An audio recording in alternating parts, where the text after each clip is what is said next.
en la práctica, no es que nosotros vamos a liquidar únicamente ganancias de primera o únicamente ganancias de segunda o vamos a tener únicamente ganancias de cuarta.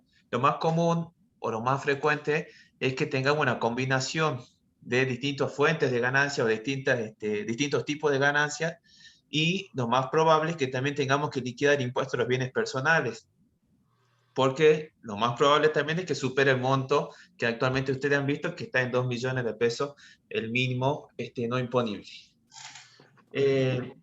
Comparto yo acá la consigna o el enunciado y la solución, y les voy a mostrar cuál es la estructura del archivo para que lo tengamos en cuenta antes de comenzar.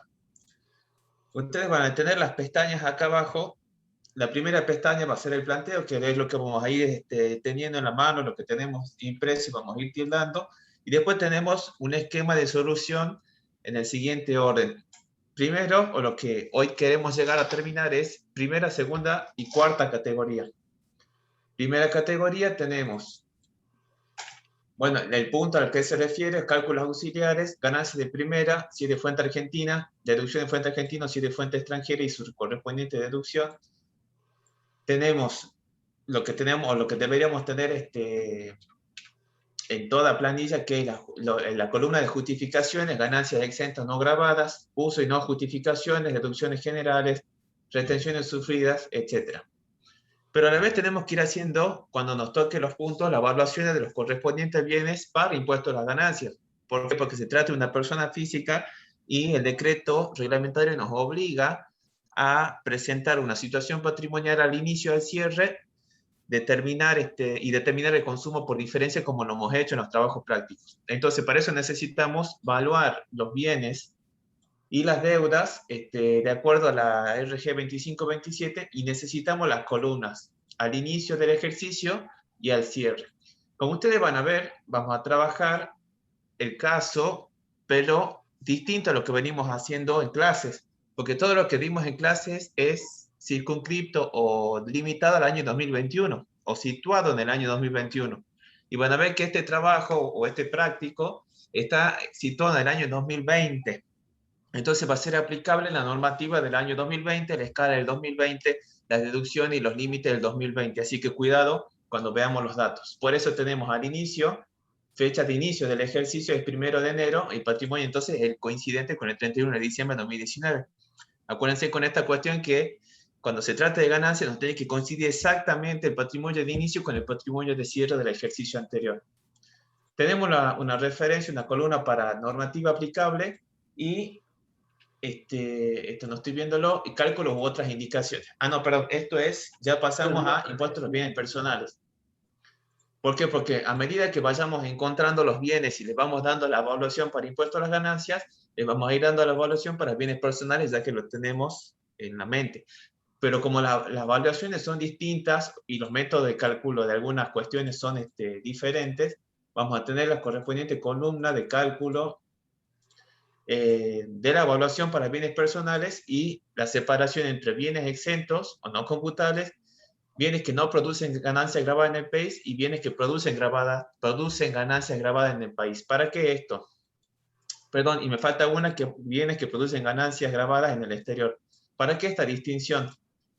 Porque una de las deducciones que admite la ley es las contribuciones, los impuestos que recaigan sobre bienes que producen ganancias. Entonces, el impuesto a los bienes personales es un impuesto al patrimonio de la persona. Y dentro de ese patrimonio, esta persona humana tiene bienes que están afectados a la producción de ganancias. Entonces, para calcular la proporción que corresponde afectar de este impuesto determinado a las distintas, al resultado, digamos, o la ganancia, como una deducción posible o como un gasto deducible posible, es que tenemos que tener desde los papeles de trabajo ya distinguido los bienes que nos van a producir la ganancia para después poder sacar esa proporción de manera práctica. Ganancia de segunda tenemos otro tanto.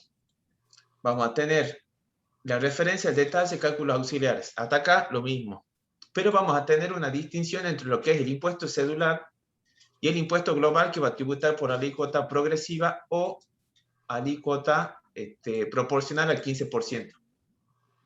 Aquí tenemos la referencia 94, tercer párrafo, o si estamos hablando de impuesto cedular, dependiendo el tipo de ganancia que sea, puede tributar entre el 5 o 15%, 7% o 15% artículo 99 y 98.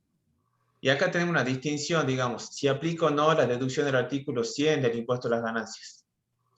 Entonces, este gráfico o esta escala también nos sirve, ¿por qué? Porque como tributan escalas o alícuotas distintas, lo tenemos que tener diferenciado a cada ganancia para después poder aplicar correctamente el impuesto. O liquidar correctamente el impuesto sería la expresión más correcta. Tenemos así como en primera, justificaciones, ganancia exenta, deducción, etcétera, el patrimonio al inicio y patrimonio al cierre, en este caso que tengan que ver con ganancia de segunda, y las correspondientes columnas con la misma desagregación para bienes personales. Otro tanto para ganancia de cuarta. Solamente que acá vamos a separar entre ganancia de 82A, B y C. ¿Por qué? Porque estas ganancias nosotros sabemos que les es aplicable la deducción especial acrecentada en 3,8 veces, esa del tercer párrafo del artículo 30. Y el 82, F y G, que le puede ser aplicable del tercer párrafo, del inciso C, del inciso C, no, del apartado C, del inciso C del artículo 30, pero incrementada en una sola vez, que es en realidad por lo más común, digamos, lo típico de acá, es la percepción de honorarios o el desempeño de cargos directivos en sociedades. Así como tenemos en las otras planillas, tenemos justificación, ganancias no exentas, gusto, etc. El patrimonio para ganancias o para impuestos a las ganancias 31 de diciembre de 2020 y al inicio del ejercicio, la referencia normativa aplicable y otro tanto para bienes personales si es que hay bienes afectados a la actividad. Para tercera, vamos a ver que se trata o que esta persona física tiene una empresa unipersonal. Y entonces vamos a tener que armar ese estado de resultado, entre comillas, o determinar el resultado de la empresa unipersonal partiendo de los ingresos, restándole los gastos, etcétera, restándole el costo, en fin. Todo esto, en realidad, que esto lo vamos a ver el jueves. Vamos a tener los mismos de segregación, ingresos y egresos de tercera, justificación, usos, patrimonio de la empresa unipersonal y patrimonio final personal. En realidad, acá nosotros vamos a ver que para bienes personales vamos a tener bienes relacionados con la empresa y vamos a totalizar los bienes relacionados con la empresa y este valor lo vamos a consignar como si fuese un solo bien. Dentro de la declaración jurada de la persona humana, uno de los bienes va a ser el patrimonio de la empresa unipersonal. Esto igualmente lo vamos con detalle el miércoles. El jueves, perdón. Jueves. Después tienen acá un cuadro, digamos, con el resumen, digamos, o el traslado de las cifras de lo que son los movimientos patrimoniales o los totales patrimoniales. Si me fijo acá, a ver, un poquito acá, dice datos provenientes de primera categoría, patrimonio personal al 2020 y patrimonio personal al 2019. Este no es otra cosa que el traslado del número que hemos sacado en la planilla correspondiente. ¿Para qué? Para tener todo condensado y poder sacar el patrimonio final, total de bienes y deudas personal de la persona humana al inicio del ejercicio y al cierre del ejercicio. Para bienes personales también vamos trasladando de cada categoría, vamos a ir trasladando los correspondientes números, los correspondientes saldos del desagregado que tenemos, desde bienes exentos hasta bienes que producen ganancias grabadas en el exterior. Tenemos los totales y con eso vamos a ver cómo aplicamos la alícuota o la tabla de impuestos sobre los bienes personales para el 2020. Tenemos otra pestaña dentro del Excel que es la liquidación de bienes personales del año 2020 y acá está justamente la tabla que tenemos para ubicarnos, que eso lo vemos también cuando cerremos el ejercicio el jueves que viene. Y finalmente, la determinación del impuesto a las ganancias con los traslados de los ingresos, deducciones de cada categoría, 21-34, fíjense del orden por el tema de los quebrantos.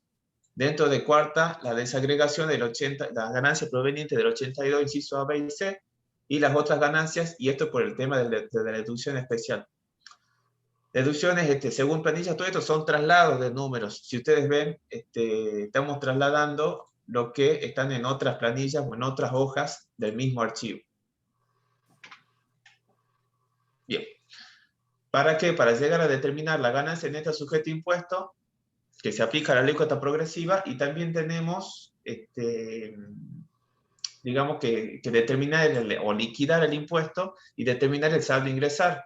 Tenemos que tener en cuenta los anticipos, otros pagos a cuenta como impuestos a los débitos y créditos, y finalmente armar el cuadro de justificación patrimonial, que es el que se presenta, o que decíamos al comienzo de la explicación. Digamos, yo necesito ir viendo la evaluación de los bienes de acuerdo a la 25-27, porque como es una persona humana, se exige el cuadro de justificación de variaciones.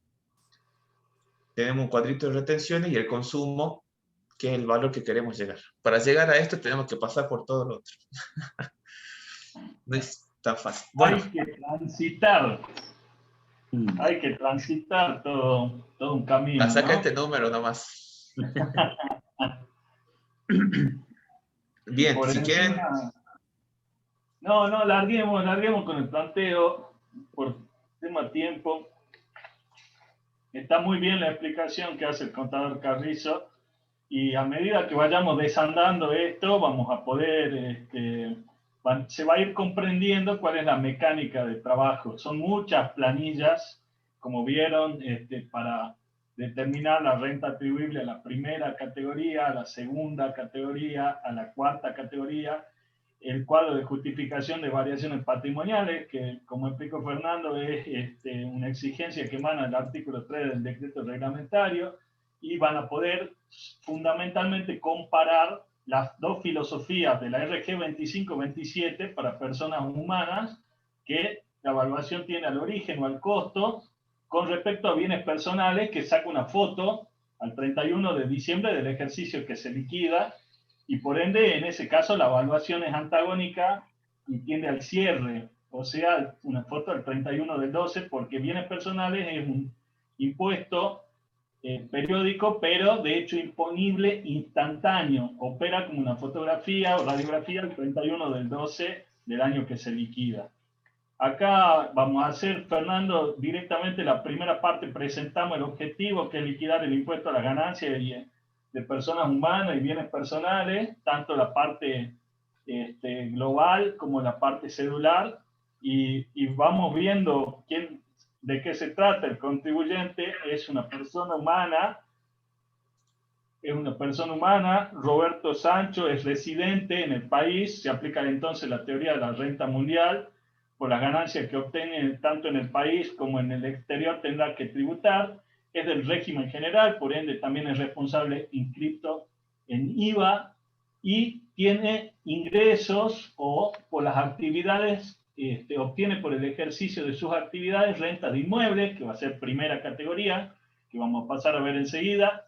Colocaciones financieras en el país y en el exterior, segunda categoría. Rentas de trabajo personal, cuarta categoría. Y la participación en la empresa unipersonal, de la cual es titular y a su vez es accionista de una sociedad anónima en el país. Este es un contribuyente multifacético que tiene de todo, patrimonialmente hablando, y hace de todo también. Pareciera un caso aislado o de laboratorio, pero me ha tocado, en la poca experiencia profesional que tengo, me ha tocado conocer gente así, exitosa, tanto en el lado empresario como en el ámbito profesional, y que mixtura las actividades y a su vez de patrimonios que le producen rentas, ya sea en inmuebles, por ejemplo, o en colocaciones financieras. Ustedes saben que para la primera, segunda y cuarta categoría aplica la teoría de la fuente, para la tercera aplica la teoría del incremento patrimonial o la teoría del balance, y los criterios de imputación van a ser para la primera y la tercera el devengado, segunda y cuarta percibido. Ya vamos a ir viéndolo. Veamos la composición del grupo familiar. Tiene una conviviente o un conviviente, no sé, el género no importa, desde enero del 2019, el año anterior, y contrajo matrimonio en el presente ejercicio. O sea que era conviviente y en el presente ejercicio se casó nuestro contribuyente. Contrajo matrimonio, y él sí. Durante el año obtuvo la conviviente o ahora esposa o esposo, obtuvo ingresos netos anuales de 140.000. Y ese dato es muy relevante. ¿Por qué? Porque a los fines de analizar si es carga de familia o no es carga de familia, tienen que darse una serie de requisitos que son concurrentes. Y si obtuvo, o sea, la carga tiene que ser residente en el país, tiene que tener ingresos netos menores al mínimo no imponible, ustedes lo han visto a los requisitos del 30 inciso B, y tiene que estar económicamente a cargo del contribuyente y cumplir el grado de parentesco. En el año 2020 el cónyuge no era carga, con lo cual, ¿por qué? Porque no cumplía con ese grado de parentesco. Luego vino la reforma, que ustedes saben ahora, el conviviente con la unión convivencial asentada en el registro se asimila a matrimonio, se ayornó en buena hora la ley, pero tiene ingresos netos, en este caso van a ser mayores al mínimo no imponible del año 2020, por lo tanto no va a ser carga. Si lo fuera, se operaría la carga proporcional porque se casó en febrero, entonces carga de febrero a diciembre. Si fuera, pero no, en este caso no va a ser carga. A su vez tiene un hijo nacido en el ejercicio anterior, el 18 de julio del 2019, sin ingresos. En el caso de hijo cumple el requisito etario, o sea, la edad es menor de 18 años, y por lo tanto el hijo entonces sí es carga, y ya con respecto a la ganancia no imponible o mínimo no imponible del artículo 30 inciso A, van a ver que el mismo no se proporciona supuestamente para el gasto, para afrontar el gasto para vivir o para mantenerse. Ese es el fundamento de esa deducción, que por cierto es un monto muy bajo, pero va a ser perfectamente computable. Entonces, vamos a la solución, Fernando, por favor, y marquemos directamente el mínimo no imponible del 2020 y también, las cargas de familia con el análisis que acabamos de hacer. Perfecto, perfecto. Cuesta ubicarse, son muchas planillas, tengan paciencia. La esposa no es carga porque tiene ahora un ingreso, decía nuestro planteo, de 140.000, si no me equivoco. Sí. Sí, 140.000 es mayor al mínimo no imponible, por eso no reviste el carácter de carga de familia. Y el hijo sí es carga con los importes del artículo 30, inciso B, pero aplicable al 2020. Entonces, ahí lo marcamos también en computable. Ya podemos totalizar tanto el mínimo no imponible y cargas de familia, y dejamos en suspenso la deducción especial acrecentada, va a ser de cuarta categoría en este caso. La dejamos en suspenso. Cuando veamos la cuarta categoría la analizamos. Y ahora Gerardo les va a presentar la primera categoría. Bien, gracias Joaquín. Vamos a leer.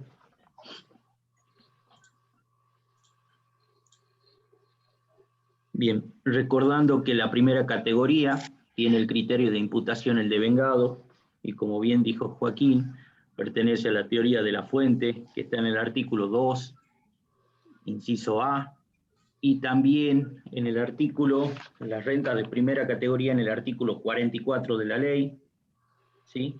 Vamos a pasar siguiendo con el orden. Se pide para el periodo fiscal 2020 determinar para la persona humana impuesto a las ganancias y lo impuesto a los bienes personales. Considerar que no ingresó pago a cuenta por tenencia de bienes en el exterior, ni optó por repatriar los bienes. ¿Bien? Entonces, las operaciones para el periodo fiscal 2020 son las siguientes. Tenemos ingreso y gasto de la primera categoría. Tenemos un inmueble urbano adquirido en el 17 de enero del 2017 en 2.400.000, más gasto de escrituración por 50.000 pesos. Al momento de la compra se tomó un préstamo hipotecario, pagándose durante 2020 intereses por 90.000 pesos. Saldo capital al 31 del 12 del 2020, 700.000 pesos, que esto no va a servir para el estado de situación patrimonial de la persona. Porcentaje edificado según avalúo fiscal vigente al momento de la adquisición, 75%. Esto nos va a servir para el cálculo de las amortizaciones, el impuesto a los bienes personales. Bien, recordemos que el préstamo hipotecario que adquirió, como el bien inmueble está destinado para para alquilarlo, no está destinado para casa habitación, no puede deducir, ¿sí?, en el impuesto a los bienes personales no puede deducirlo el préstamo hipotecario, por eso ese dato, ¿sí? Por eso ese dato. Vamos a la solución, contador. Tenemos entonces el punto 1.1, inmueble urbano, tenemos el valor de adquisición, el 17 de enero del 2017, el valor de adquisición impositivo de 2.400.000 más los 50.000 pesos de gastos de escrituración. Y si recordamos la resolución 2527 del año 1985, esa resolución es la que nos da la evaluación del inmueble adquirido. Tenemos el patrimonio al 31 del 12 del 2019, 2.450.000, y al 31 del 12 del 2020 por igual monto. Por el artículo 2 de la RG 2527, ¿sí?, que nos da la evaluación de los inmuebles, así como todos los otros bienes que tenga la persona o empresa. Yendo hacia la derecha, eso es respecto a la liquidación del impuesto a las ganancias. Respecto a los bienes, sobre los bienes personales, tenemos un valor de adquisición del inmueble de 2.450.000 pesos. ¿Sí? Donde vamos a calcular el valor residual de este inmueble, ¿sí?, el valor residual, restándole las amortizaciones correspondientes. Como lo hemos adquirido en 2017, tenemos 16 trimestres que han pasado hasta el 31 de diciembre del 2020, ¿sí? Entonces, el cálculo de la amortización son los 2.450.000 por el 75% que corresponde a edificación, sobre los 200 trimestres, que es la vida útil que tiene este inmueble. Por los 16 trimestres transcurridos, nos da una amortización de 147.000 pesos. El valor residual obtenido según el artículo 22, inciso A de la Ley de Impuesto a los Bienes Personales, ¿sí?, recordemos que estamos liquidando impuestos a los bienes personales, son 2.303.000 pesos, versus el valor fiscal al 31 del 12 del 2017. ¿Por qué tomamos eso? En el planteo, si vemos en el punto 1, al final, tenemos valor fiscal al 31 del 12 del 2017, según boleta de impuesto inmobiliario, 650.000 pesos. Tenemos valor fiscal al 31 del 12 del 2020, según boleta de impuesto inmobiliario, 2.500.000 pesos. Y tenemos el valor de plaza del inmueble al 31 del 12 del 2020 por 5 millones de pesos. En el impuesto a los bienes personales, vamos a la solución. En el impuesto a los bienes personales, ¿sí?, el valor fiscal que vamos a tomar son los 650.000 pesos, que por los 650.000 pesos, que por la ley 27480 se aplica a partir del periodo fiscal 2018.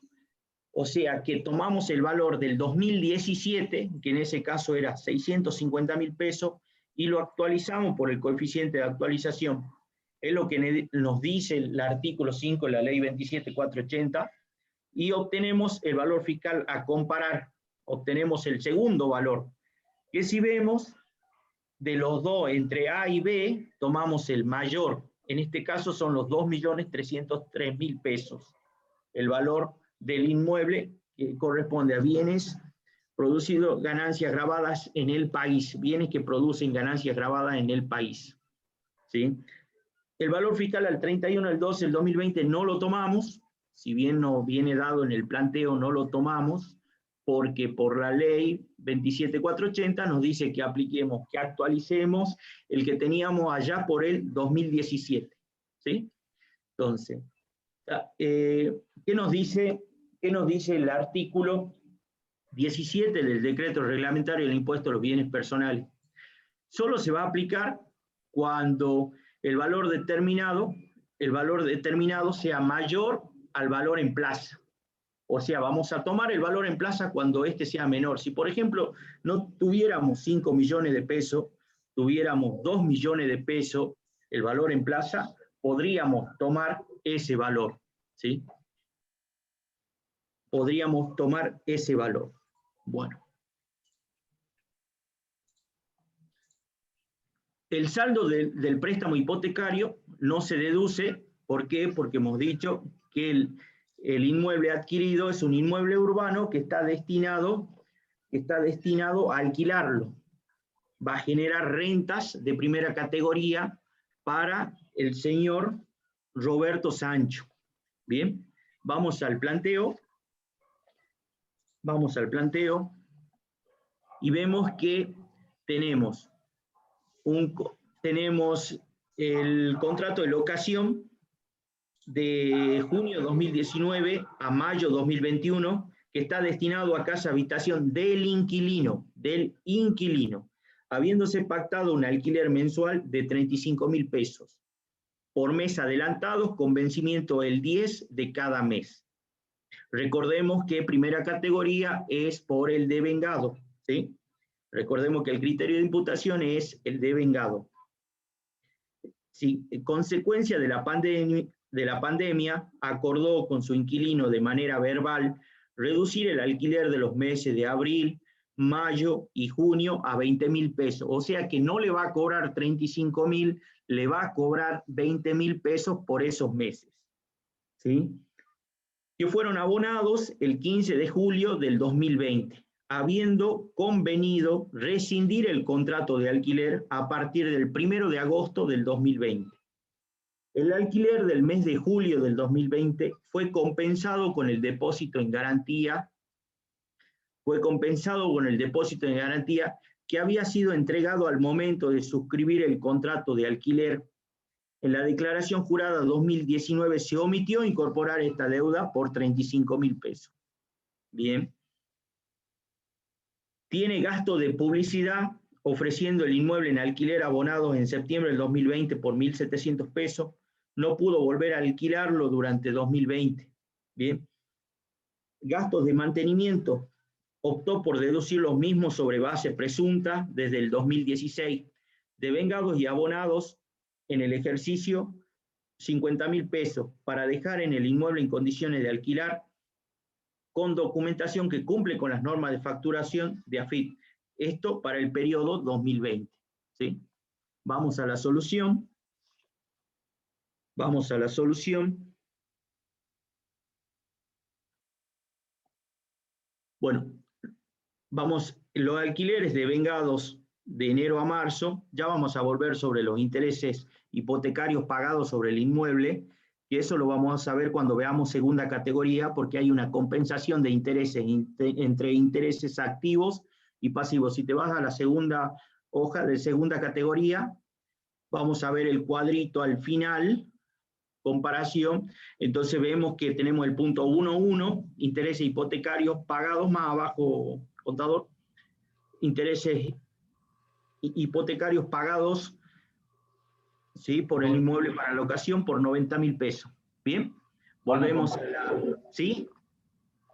Sí, van a compensación, está perfecto. Perfecto. Volvemos a primera categoría, volvemos a la hoja de primera categoría y vemos que los alquileres de vengado, las rentas que obtuvo el señor Roberto Sancho por el alquiler, por los meses de enero a marzo son de 35.000 por 3 meses, enero, febrero y marzo, ¿sí? Son 105.000 pesos que va en la columna de ingresos grabados de fuente argentina, ¿sí? Son ganancias de primera categoría.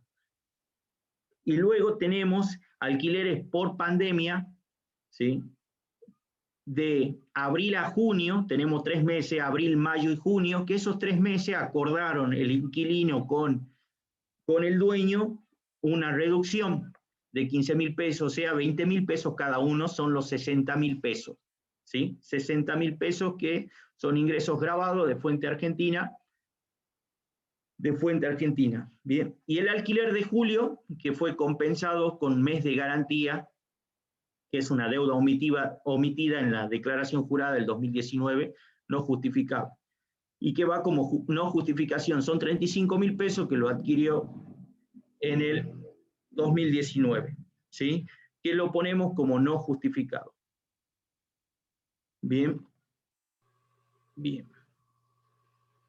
Siguiendo con los impuestos y tasas, tenemos que los impuestos y tasas que graban el inmueble devengado en el ejercicio son 1.500 pesos mensuales. Recordemos que están a cargo del inquilino, ¿sí? Abonados de manera anual en febrero del 2020.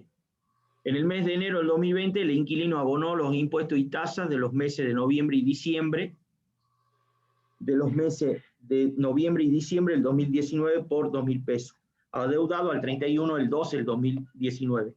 Recordemos que si bien lo hemos pagado en febrero del en enero del 2020, corresponden al ejercicio 2019, esos 2.000 pesos, lo que se abonó de noviembre y diciembre por 2.000 pesos. Por lo tanto, no se hace una registración en el periodo que estamos liquidando, que es el 2020. Aquí vamos a liquidar los 1.500 pesos mensuales, que lo vamos a 1.500 pesos mensuales por 12 meses, son los 18.000 pesos, que son los gastos deducibles de fuente argentina. Pero no lo pagamos nosotros, lo pagó, ¿quién lo pagó en este caso? Lo pagó el inquilino. Al pagarlo el inquilino, son rentas de la primera categoría. Entonces hacemos los 1.500 pesos por 12 meses, ¿sí? Son los 18.000 pesos de ingresos grabados de fuente argentina. Si vamos más a la derecha, podemos ver que los saldos, tenemos saldo al 31 del 12 del 2019, recordemos, ahí me salteé, son 920.000 pesos que teníamos al 31 del 12, que debíamos del préstamo hipotecario, ¿sí? Bien. Bien, y al 31 del 12 del 2020, dice el planteo que quedó un saldo al 31 del 12 de 700.000 pesos, que es lo que está marcando ahí el contador Carrizo. Más abajo vemos que los impuestos y tasas de inmuebles devengados tenemos menos 2.000 pesos, ¿sí?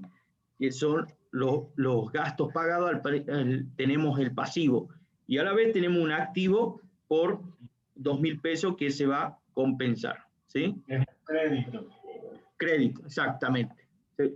Tenemos el pasivo con el crédito. Perfecto. Bueno, siguiendo... Sí, ¿qué pasó ahí?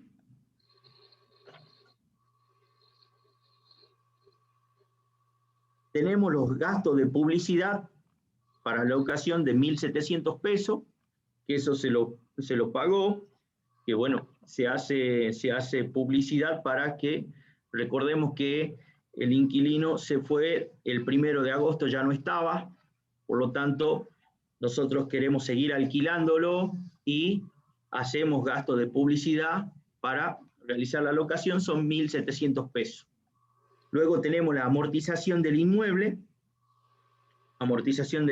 que he adquirido en enero del 2017, son los 2.450.000 por 75%, sobre los 200 trimestres por 4 que corresponden al año, por el índice de actualización, que no es del artículo 93 de la ley, sino que es el índice de actualización, lo hemos adquirido al inmueble antes del 1 de enero del 2018, antes del 31 de diciembre del 2017.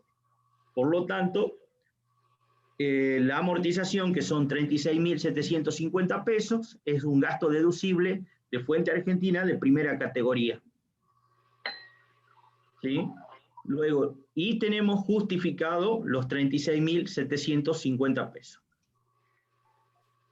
En gastos de mantenimientos presuntos deducibles, recordemos en el planteo que dice, gasto de mantenimiento optó por deducir los mismos sobre base presunta desde el 2016.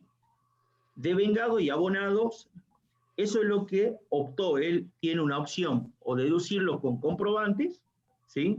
O deducirlo mediante base presunta, donde se aplica el 5% de todos los ingresos que ha generado ese inmueble en forma anual. Bien, entonces, en este caso, como él optó por deducirlo sobre base presunta, ¿sí?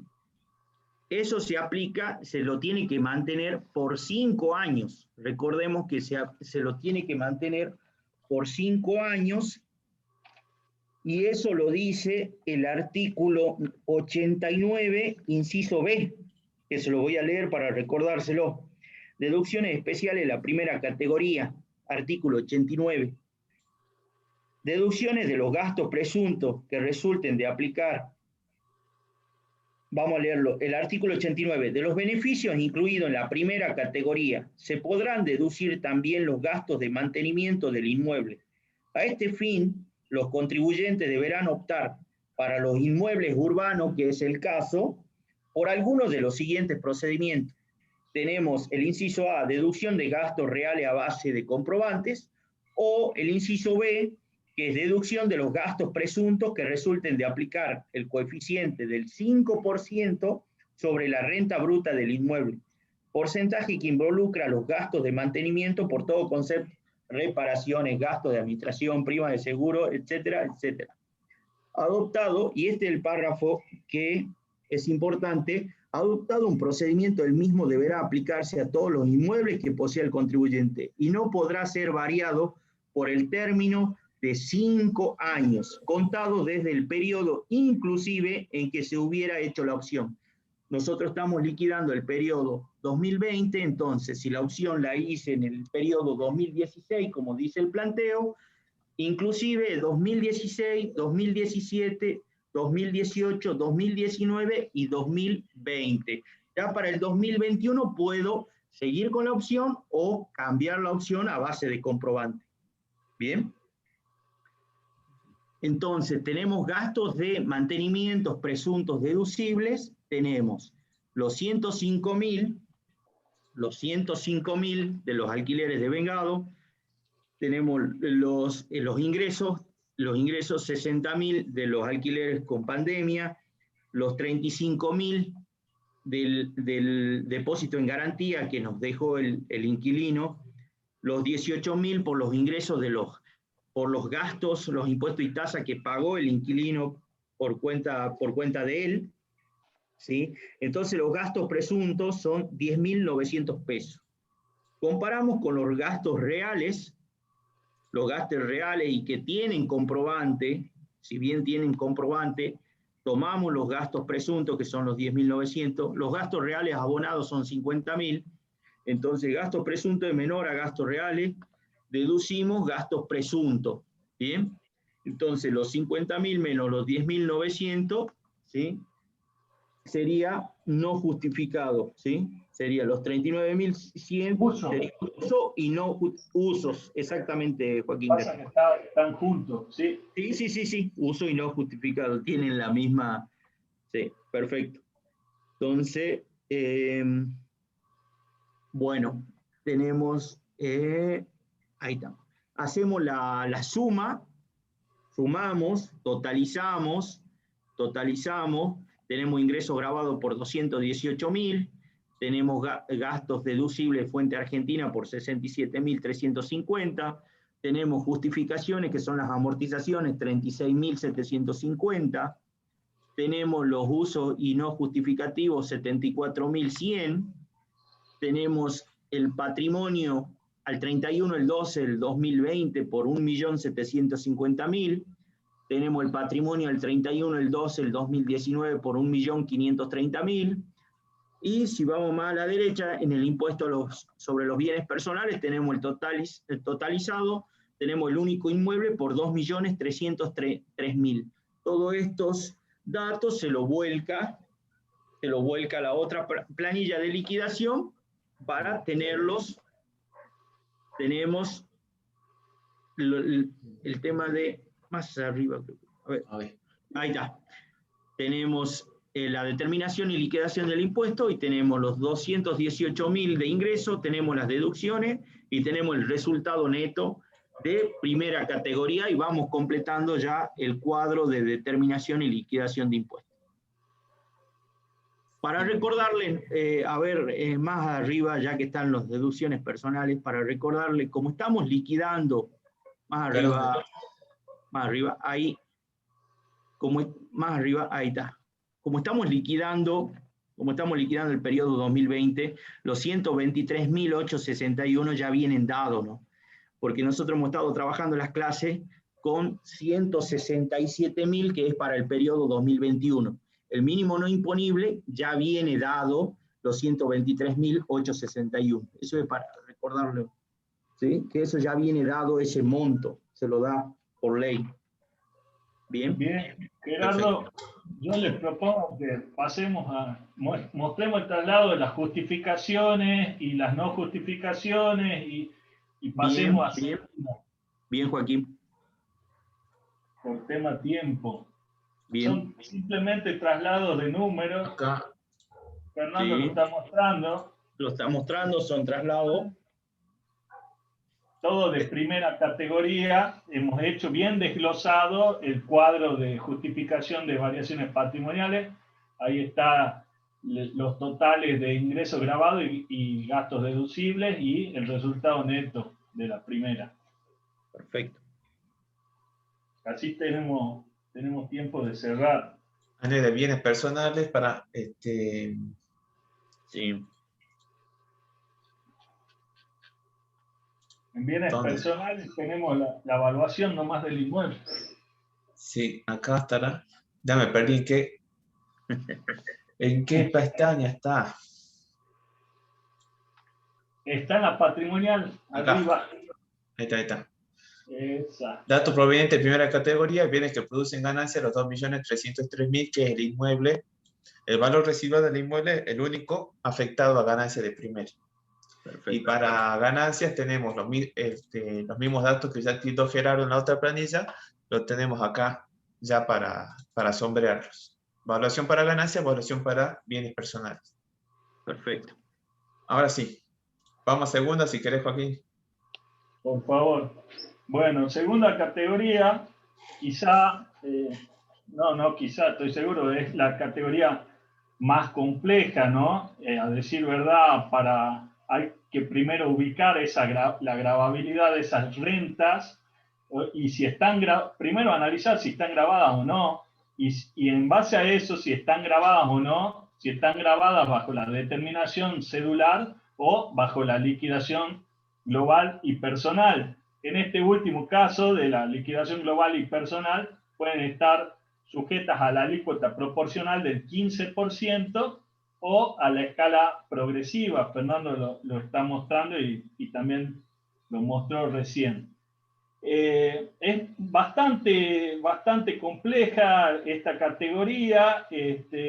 Tuvo un cambio normativo que hemos tenido aún después de la 27430, ha sufrido cambios normativos y también suele ser muy difícil a veces conseguir esta información porque el comitente, el cliente, a veces no está demasiado dispuesto a brindar datos respecto a las colocaciones financieras que hace Pero a decir verdad, los asesores financieros, hoy está de moda llamarlos brokers, bueno, los brokers ahora dan una información bastante más detallada, digamos que se han ayornado. Tiene exenciones importantes en el artículo 26, el inciso H y también el inciso U, que ya vamos a ir transitando. En la plataforma les pusimos un artículo que saca todos los años una autora muy buena, Verónica Vallay, que resume muy bien las principales inversiones y sus rentas. Vamos al planteo, por favor. El punto 2.1 lo voy a leer y lo paso a explicar rápidamente. Dice, el 15 de febrero del 2020 recibe en donación un lote de terreno, o sea, un terreno recibe en donación que fue adquirido por el donante. Él es donatario, nuestro Roberto Sancho es donatario, recibe de un donante el 20 del 10 del 2018 un terreno que había sido adquirido en 1 millón de pesos. Ese inmueble fue vendido el 25 del 11 del 2020, o sea, lo recibe en febrero del 2020 y lo vende en el mismo ejercicio que se está liquidando, pero en noviembre por la suma de 4 millones de pesos. Ustedes saben que por imperio del artículo 2, apartado 5, el resultado venta de inmuebles y derechos sobre inmuebles tiene que tributar bajo la modalidad cedular. Y tenemos para los índices para construir un coeficiente de acuerdo al IPC, que ya vamos a ir viendo. Tenemos el índice que va desde febrero, a octubre, desde que lo recibe hasta que lo vende, de 1.2164, y tenemos desde que lo había comprado el donante, digamos, o el antecesor, tenemos el de 1.6978. Patrimonialmente, vamos a la solución, por favor. Patrimonialmente, como es recibido y vendido en el mismo ejercicio, no figura, no sale en la foto. Por lo tanto, 0 y 0. Es recibido y vendido en el ejercicio. En el ejercicio anterior no existía, por lo tanto no consta. Entra y sale en el mismo periodo. Ahora, tenemos que ver, porque la 27430, en cuanto a la gravabilidad de esta operación, la 27430 había incorporado este apartado 5 que les hablaba recién, y hace un corte temporal al 31 de diciembre del 2017. Como es adquirido por nuestro contribuyente a título gratuito, pero es recibido en donación, pero es adquirido durante un ejercicio posterior a este corte del 31 de diciembre del 2017, por ende, cuando se venda, va a estar alcanzado por el impuesto cedular. Esto no es novedad para ustedes. Hay que tener en cuenta, por ser bienes recibidos en donación, hay que tener en cuenta la fecha de adquisición del donante. Ahí Fernando le está mostrando los artículo 4 de la ley y 7 del decreto reglamentario son importantes. El valor, vamos a tomar nosotros el valor impositivo que tenía para el antecesor y lo vamos a actualizar. El valor impositivo que tenía para el antecesor al 10 del 2018, que es cuando lo adquirió, y lo actualizamos hasta febrero del 2020,